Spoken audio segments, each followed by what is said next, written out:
I'm working on a featherboard for my table saw and it called for 2 T-slot bolts. I didn't have any, so I thought I'd make some out of a pair of elevator bolts.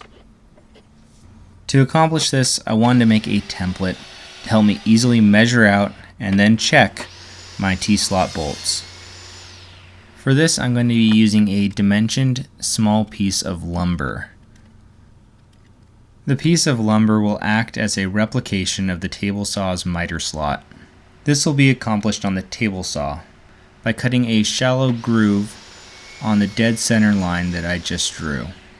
With the dead center line established, I want to take a Forstner bit and bore out an area slightly larger than the footing of the elevator bolt right on the dead center line.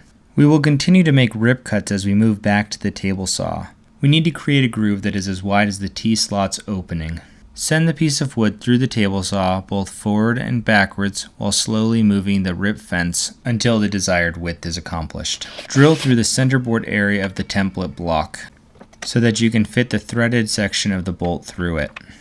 And this is where the magic happens. Using a straight edge and a utility knife, I can make parallel lines the exact width of my T-slot opening. Moving over to my engineer vise with the scored elevator bolt, I can use my grinder to try to bring down the edges to the scored line. It doesn't take long before that scored line is difficult to see.